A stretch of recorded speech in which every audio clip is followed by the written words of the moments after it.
In the near future, massive sinkholes randomly start opening up all over Earth. From these holes, huge, terrifying creatures called Reapers emerge and cause chaos. The military's best weapons can't harm them, making our usual ways of fighting useless. Humanity is barely surviving as these unstoppable monsters keep attacking and society falls apart. Over time, people living in high-altitude areas find out something crucial.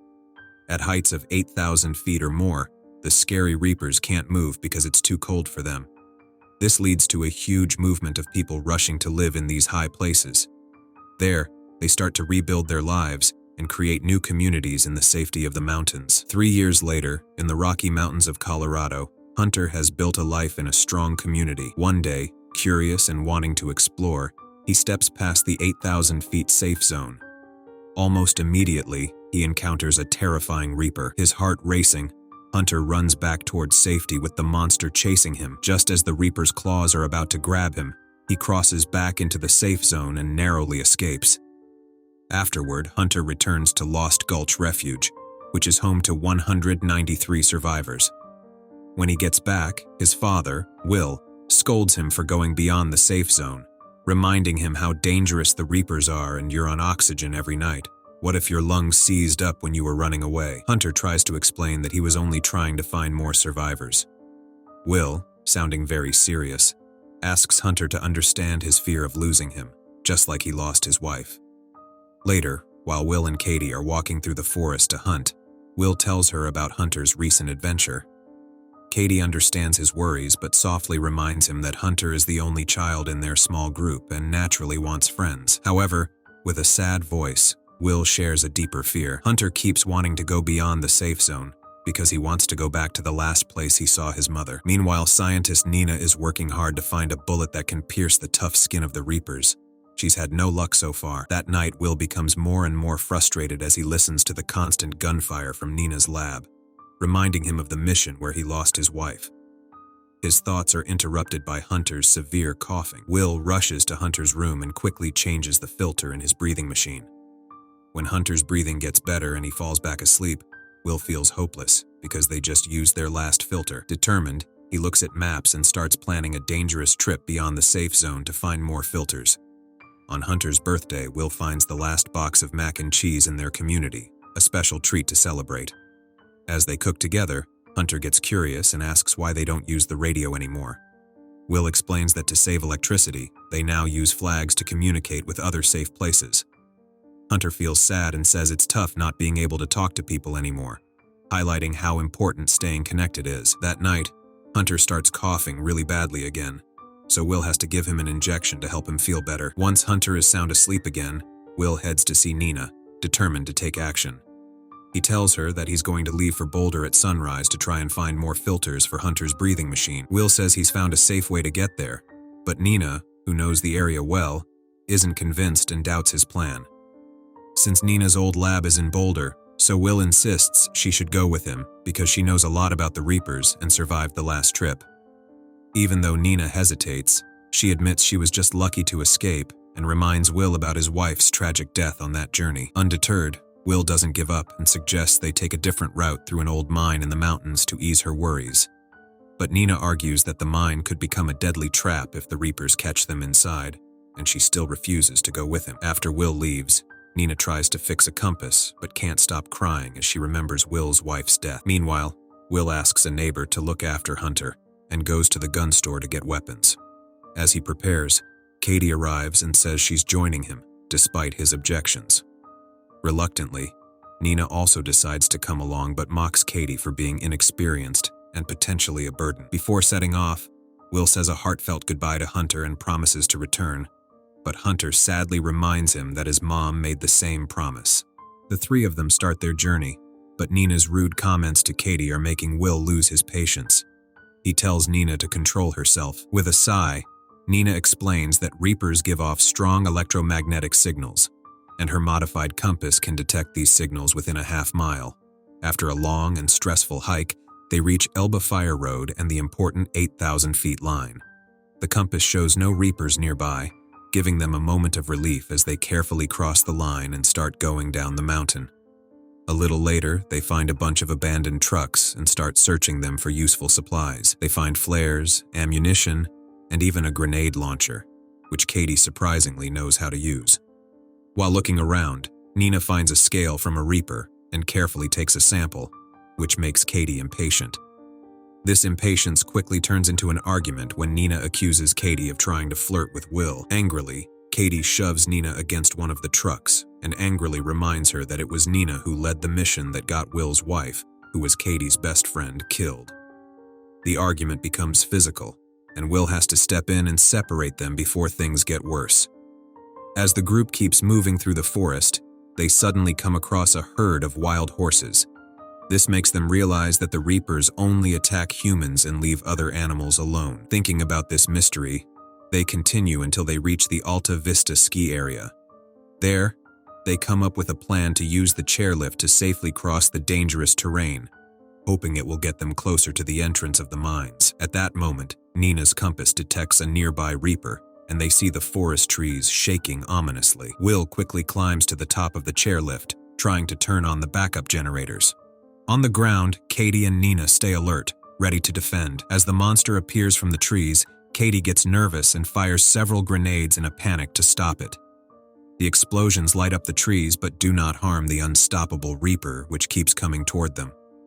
On the other hand, Will finishes setting up the generator, and Nina quickly turns it on, getting the chairlift moving. She jumps onto a chair, and Will follows her. As the Reaper gets closer, they fire a lot of bullets to try to slow it down. Meanwhile, Katie, determined, starts climbing the tower, trying to get to the safety of the chairlift before the monster reaches them. The Reaper jumps onto the cables, making the chair shake dangerously, but Will and Nina manage to hold on, and Katie waits for the right moment to jump, but miscalculates and misses the chair, so Will catches her in midair. Just as Nina runs out of bullets, the monster shakes the cables violently again, causing all three of them to fall to the ground. They quickly run toward the safety of the 8,000 feet line. As they cross the line, the Reaper lunges at them but misses, leaving them out of breath but safe for now. As night falls at the ski resort, the group takes a break from the chaos and settles in for the night. While sharing a drink, Nina thinks about how the Reapers appeared and wiped out 95% of the world's population without stopping to eat or rest. She points out that, unlike normal predators that kill to survive, the Reapers specifically target humans and ignore animals. This leads Nina to wonder if these monsters were sent to destroy humanity on purpose. After the women fall asleep, Will starts thinking about his last conversation with his wife. He remembers how confident she was in Nina's skills, truly believing that Nina would find a way to defeat the Reapers. This trust in Nina had given him comfort and hope. Now, lying awake in the dark, he holds on to this memory, desperately wishing for the solution that could save everyone. The next day, the group reaches the mine where Will used to work. He explains that while the entrances of the tunnel are above the 8,000 feet safety mark, the lower parts of the mine go below this level, which worries them. The tunnels are not well sealed, so there is a significant risk of the Reapers getting into what they thought would be a safe place. Also, Nina's compass, which helps them detect Reapers, won't work underground. Despite these serious challenges, they've come too far to turn back. So with heavy hearts, Nina and Katie follow Will into the uncertain depths of the mine. Wearing construction helmets with lights, the three of them carefully move through the dark tunnels in tense silence for hours. They stop when they find the main tunnel blocked by a cave-in. Will sighs and says their only choice is to go down to level 7, knowing this will take them 1,000 yards below the 8,000 feet safety line. This makes them feel very uneasy, but with no other options, they get ready to continue into the unknown depths. After being startled by some bats, the three of them quickly go down the stairs and into a new tunnel. They start moving faster, trying to avoid any surprises. Just when they think they're picking up speed, they hear a scary noise echoing through the tunnel. They cover the lights on their helmets to hide, but it's too late.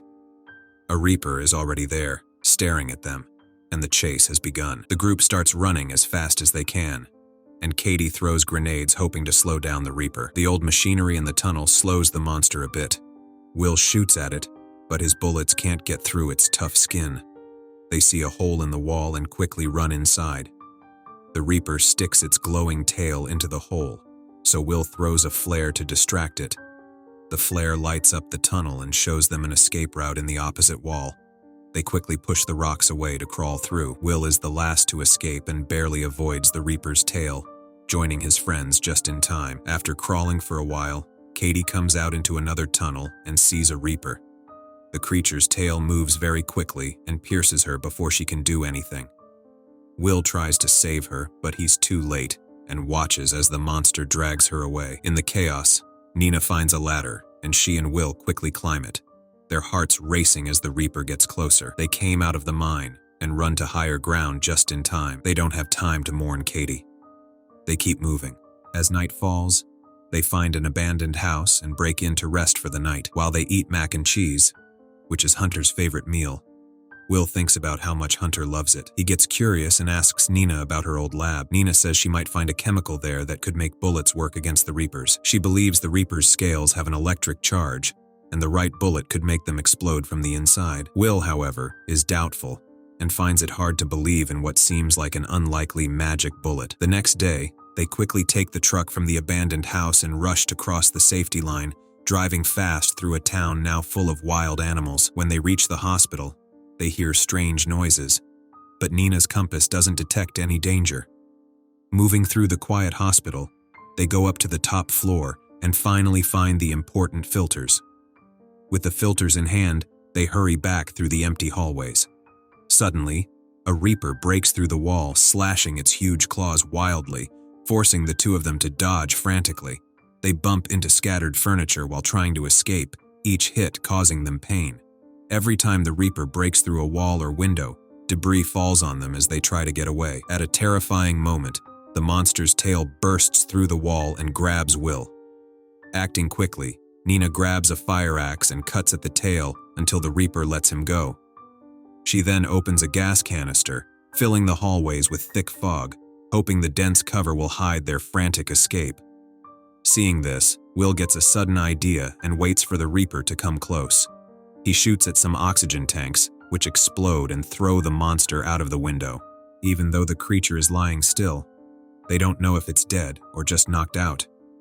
They realize they need to move quickly. Although Will wants to go back home, Nina convinces him to help her get to the lab so she can finish her work on the special bullets. They quickly leave in the truck, not noticing that the Reaper behind them is starting to wake up. Soon they arrive at the lab, and Nina starts working on mixing chemicals with full concentration while Will keeps watch. He notices a framed photo on a desk, showing a family that Nina has never mentioned. Feeling moved, Will gently asks about it, and Nina breaks down. She tearfully shares her pain about not being with her family when the world ended. The memory of choosing work over attending her son's soccer game haunts her and makes her feel guilty. Struggling to speak, she also admits her deep regret for her role in the mission that led to the death of Will's wife. Will calmly reassures her, saying that the tragic events were beyond anyone's control. When Nina finally makes a bullet, she tests it on a piece of Reaper skin. But it doesn't work. Feeling both determined and sad, she tells Will to go back to his son, saying she will keep experimenting until she finds a solution or is killed by the Reapers. Reluctantly, Will leaves in his truck, leaving Nina to continue her work. She tries another mix for the bullets, but it fails too, making her even more frustrated. She's so focused on her work that she doesn't notice her compass reacting to a nearby threat. Suddenly, a noise catches her attention, and she remembers a possible chemical combination she hasn't tried yet. Desperately, she quickly prepares what could be her last hope. On the other hand, while Will was driving, the truck's tire burst, causing him to lose control and overturn. Will gets knocked out by the crash, but wakes up when he hears a Reaper coming. He quickly broke the truck's windshield and crawled out, and starts running away as the monster chases him. The tough uphill run exhausts his injured body, and as he gets close to the safety line, he sees another Reaper blocking his way. Will feels hopeless as he uses up all his bullets without stopping the Reapers. Suddenly, Nina appears with her new bullets. She fires them, and strange explosions with smoke and electric charges prove her theory right. Quickly, Nina takes down the Reapers with her special bullets before they can react. After the fight, she pulls a piece off one of the Reapers and reveals its mechanical insides, showing that the creatures are advanced robots meant to kill humans. When Will asks who could have created these robots, Nina suggests it might be aliens, but they don't know why. Afterward, when Will and Hunter reunite, it's very emotional. Nina feels victorious and raises a pirate flag, showing her big discovery that could help fight the Reapers. Encouraged by this new hope, survivors come together to make lots of the special bullets. Will, feeling energized, turns on the radio to spread their message of resistance. Meanwhile, Nina carefully examines the Reaper bodies for more information. United and armed, the survivors start hunting Reapers in the forest to take back their land. One clear night, Will and Nina look through a telescope and see 3 mysterious lights getting closer to Earth, hinting at an uncertain but intriguing future.